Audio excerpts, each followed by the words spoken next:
Ayun na yun, typical talaga sa Pilipino mag-iwan ng basura, no? No? Kanino kaya natin namana yung ganyang ugali?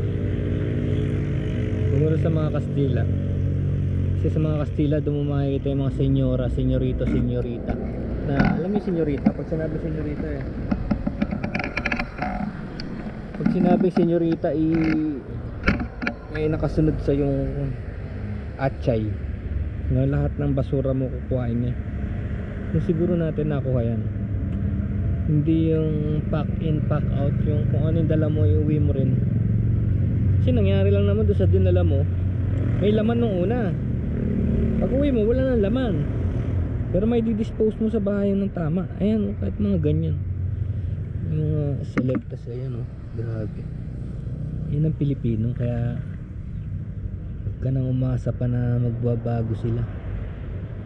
Yan yung tinuro ng generation nila. Yan yung tinuro ng generation nila na parang may maglilinis para sa kanila.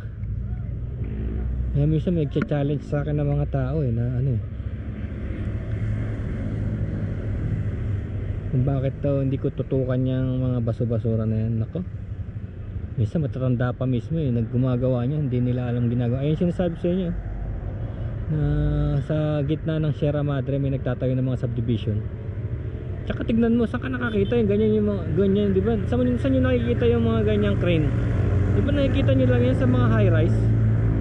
Ibig sabihin malalaking tao, malaking kumpanya ang nag-setup nyan. Malalaking kumpanya ang nag-setup nyan para maglagay ng ganyan sa ganyang isolated na lugar. Diba? Parang gumagawa sila ng fortress.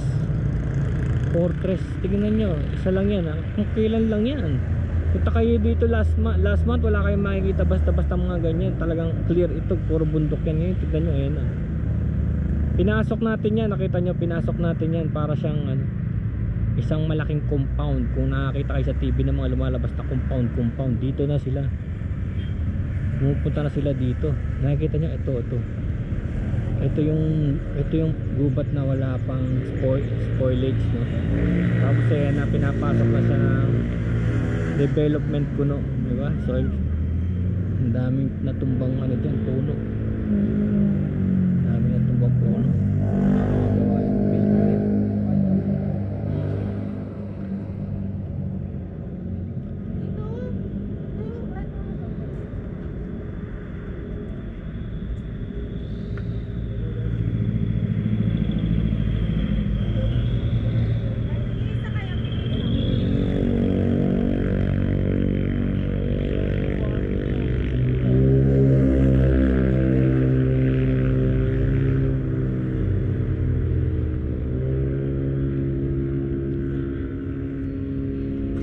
Yan lang tagang ang graffiti may sapak sa ulo, no? Papansin yan issue yan ng pagpapansin papansin masyado ayun po, tagging graffiti, mababoy lugar, kabuhay-buhay.